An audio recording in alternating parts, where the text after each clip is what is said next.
Então hoje a gente está aqui numa conversa muito familiar, uma conversa muito tranquila, para lembrar de alguns momentos, de alguns desafios. E eu consigo ver aqui numa imagem uma foto da família, da sua família, quando vocês vieram para o Brasil. Todo mundo muito limpo, todo mundo com a camisa limpa, com a gravata limpa, como se fosse um domingo de igreja. O que que era essa rotina do dia a dia? Como foi essa chegada em Arapoti? Se foi uma chegada fácil?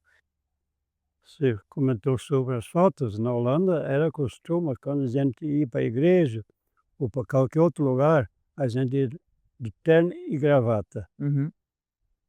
Isso era o princípio de tudo vida na Holanda. Quando a gente veio para cá, mudou um pouco. A gente falava sempre mais por causa do calor, então fica muito quente. Uhum. Mas no final não era nem bem isso, mas era desculpa. Então a gente nunca andava mais de gravata, dificilmente. E para vir para o Brasil, o porquê que a gente veio para cá, porque o pai achou que os filhos tudo querem ficar trabalhando na agropecuária, por falta de terra na Holanda, vamos procurar um outro lugar do mundo. E o Brasil era um lugar que tinha um clima que meu pai falava mais quente, um pouquinho melhor.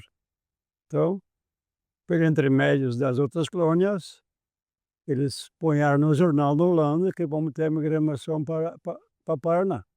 E o lugar que acharam foi, então, a cidade de Arapoti.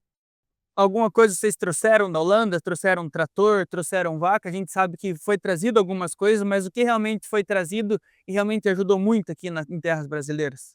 Nós trouxemos tudo o que nós usávamos na Holanda. A gente nem sabia se ia usar tudo isso ou não, Uhum. mas traz o que vocês têm de maquinário e os mobílias dentro de casa também. Uhum. Trator, nós não tínhamos na Holanda ainda, porque era um começo de trator. Sei que meu pai já comprou trator na Holanda e já chegou o trator aqui para nós na Arapoti. Então, primeira vez que eu vi trator na chácara do pai era aqui. Uhum. Isso foi muito bom. E quando nós chegamos aqui no começo, a gente pensou: "Pô, o que que nós vamos fazer aqui, né?" Porque o que que nós estamos vendo aqui? Campo nativa, que era bonito, mas plantação de soja e milho, outros produtos não existia por aqui. Então, pô, vai ser difícil, né. Mas, por a gente ser muito teimoso, a gente experimentou muitas plantações e no final seguimos o que que é melhor para nós, que é o leite. Como vocês já estavam partindo para esse lado de pecuária de leite, de criação de vacas, eu também tenho uma outra foto aqui que eu consigo ver o meu bisavô, então o seu pai, no meio de bastante vaca. Eu consigo ver também um barracão e que já de uma estrutura boa, uma estrutura grande. Como é que vocês foram crescendo dentro do Brasil? Então, quando nós estava na Holanda ainda, meu pai já estava preparando algumas novilhas para trazer. Daí eles falaram aqui no Brasil: "Não, não precisa trazer nada porque a Arapoti não vai ser bacia leiteira". Então, infelizmente, não trouxemos vaca de lá, ou novilhas, porque meu pai tinha já uma qualidade de vaca boa na Holanda. Nós tirava leite e mais tarde, quando a gente tinha bastante animais já tivemos alguns funcionários também. Uhum. Já, e depois o que? Serviço de trator a gente fazia para as outras também. Ah, tá. A gente fazia prestação de serviço para as outras, porque tratores naquele tempo tinha muito poucos. Então a gente não ficava só nem no chácara, fazia serviço por fora, Acabava ajudando quem estava ajudando, não era questão que a gente: "Ah, vamos trabalhar para os outros para ganhar dinheiro", o Uhum, objetivo não era isso. uhum. Bom, hoje uma coisa que é muito fácil pra gente, que a gente às vezes dá pouca importância, é a água. Então a gente abre a torneira, hoje em dia você tem água limpa, e quando vocês chegaram para cá, obviamente mexendo com a pecuária leiteira, demanda um volume grande de água, tanto para os animais beberem, quanto a limpeza de instalação e tudo mais. Como vocês acharam a água, descobriram a água, como vocês faziam para trazer essa água para tanto para beber para vocês e para a família, e para os animais? Olha, a água foi um problema no começo, porque não tinha água em cima das lombas. E o que que tinha? Poços. Mas poço de 20 metros de fundura, mais um pouquinho, dava 200 litros de água por dia. Então, enquanto nós não tinha vaca, ok, suficiente. E depois, começamos a criar porco também, e vaca, e leite, a água vem da onde? Vinha do rio. E para deixar as vacas todo dia tomar água lá no rio, não tinha jeito, né? Então, no começo, nós puxava água com tanque de 1000 litros Uhum. do rio ou de uma mina que tinha aqui onde está hoje Sanepar. E era uma briga porque precisava, todo mundo precisava água e não tinha. Daí foi montada uma roda de água, bombas beirando o rio. Primeiro era um carneiro, depois bomba de água, o que temos numa foto também. Mas, por ser muito fundo, a altura do rio para minha chácara, lá onde eu morava tempo, o nível era 80 metros do rio para cima. Então precisava ter uma bomba com muita potência e as bombas não tinham isso. Então hoje todo mundo tem poço artesiano. Uhum. Se não fosse isso, para nós estava difícil. Uhum.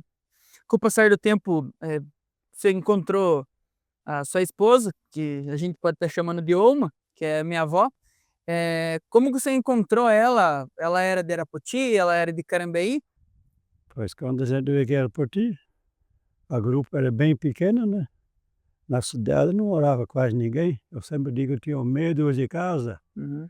Então você tinha contato com poucas famílias. A gente ia muitas vezes um na casa do outro, porque tinha, o primeiro grupo era só de 7 famílias, né? Uhum. Então não tinha outras aqui. Veio alguns de Castrolanda, 2, 3 famílias. Mas é difícil. Então, para você achar um namorado não era fácil, porque não tinha por aqui, né?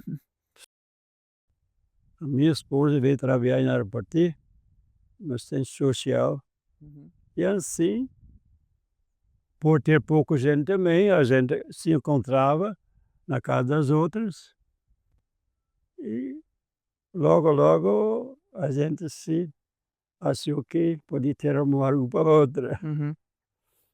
Vocês acabaram ficando juntos e depois já indo direto morar na Segunda Lomba, onde foi a primeira fazenda matriz de vocês aqui, tua e da Oma, e que você criou os filhos pequenos? Vocês já foram direto para lá assim que se conheceram? Quando eu casei, meu pai já tinha pronta a chácara para mim lá no Segunda Lomba, comprou um pedaço de terra e fez uma casa, que tem até hoje lá ainda, e fez um barracão. Só 2, uma casa e um barracão, e as vacas que a gente ganhou do pai e do vô, do sogro. Assim, nós tinha 12 de vaca de leite, cabia tudo no barracãozinho. Uhum. E devagarzinho fomos crescendo, né, vamos tentar aumentar, porque pouco leite naquele tempo, estava muito bem. Primeiro vem o Adrien, que é o primeiro filho, o mais velho, depois vem uma menina e depois em seguida vem mais 2 meninos. Eles sempre gostaram da fazenda? Eles sempre os ajudaram na fazenda, assim? Todos eles ajudavam bem. Que o que que acontece, você ensina os filhos desde pequenininho, lidar com as vaquinhas, com os bezerrinhos, quem não gosta, né? Se não gostar, vai fora, mas nunca ninguém procurou por ir para fora, não. Uhum. Eu acredito que quando alguém me perguntar alguma vez, que lembrança que você tem dos seus avós, o que que você tem de lembrança de infância com seus primos? Eu acho que, o domingo característico de vir para a igreja, ir na casa do Oupe e da Oma, tomar o café, ficar para almoçar, tomar aquela sopa que só a Oma fazia, que ninguém fazia igual, mas eu acho que uma coisa que sempre foi muito marcante para a gente foi esses domingos em família, na casa dos avós.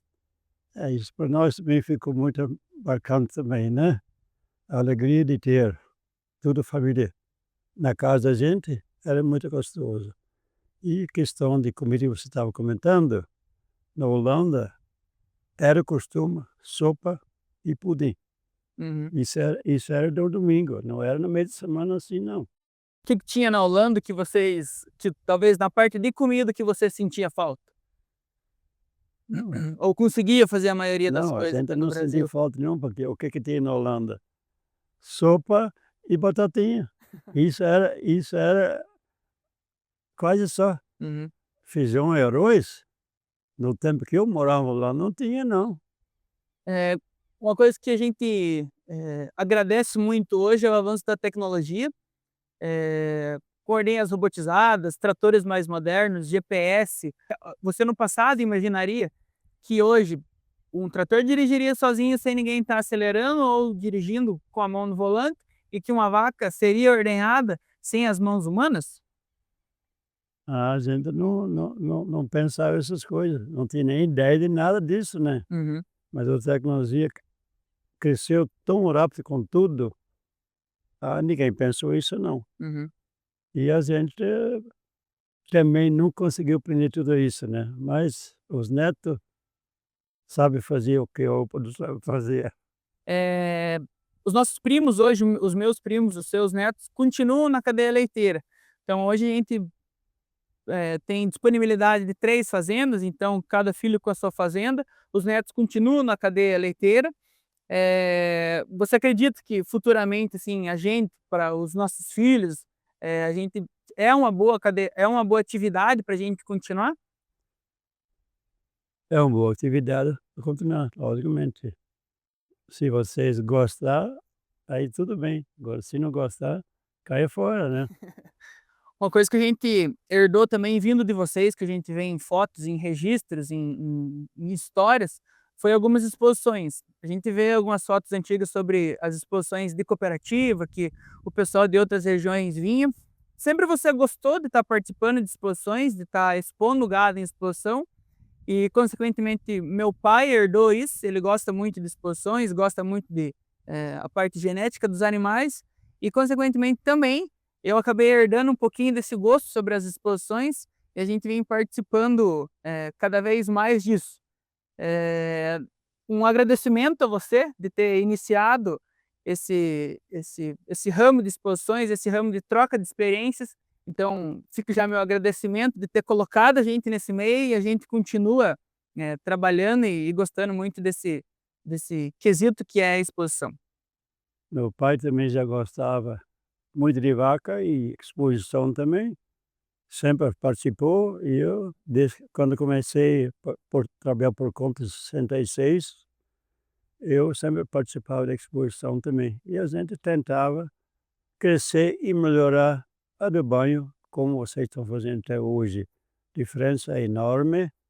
Ver as primeiras vacas que eu tinha, as boas davam 25 litros por dia, hoje dá 50 por dia ou mais.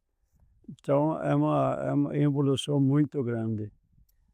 Que bom que a área robótica e a área de ordenha veio para ajudar a gente, porque se nós tivesse que tirar 70 litros na mão hoje ia ficar um pouco difícil. É, na mão fica difícil. 20 vaca, para você ter leite na mão, tudo bem, né, mas chegando nas 50, ou nas 100, a gente achava que uns 20, 30 anos para trás, 100 vacas era o top, né. Bom, então para fechar, a gente tem que fazer eu principalmente tenho que fazer um agradecimento por você ter escolhido ter vindo para o Brasil, que eu acredito que não foi fácil ter tomado essa decisão. Você, seu pai, sua mãe, seus irmãos, e de ter conhecido a nossa avó, de ter conhecido a nossa Olma, e ter tido todos os filhos, ter colocado todos os filhos dentro da cadeia leiteira, dentro da agricultura, e pode ficar tranquilo que a gente gosta do meio, a gente vai continuar no meio e espera não decepcionar ninguém, e muito pelo contrário, ainda a gente tem muito tempo para estar vivendo junto e estar aproveitando junto isso que lá atrás um dia vocês plantaram e construíram. Então, a gente sabe a responsabilidade que a gente tem e vai continuar, firme e aguerrido aí no trabalho. Muito obrigado. Vamos ver se nós fica junto um tempão. Vamos, vamos.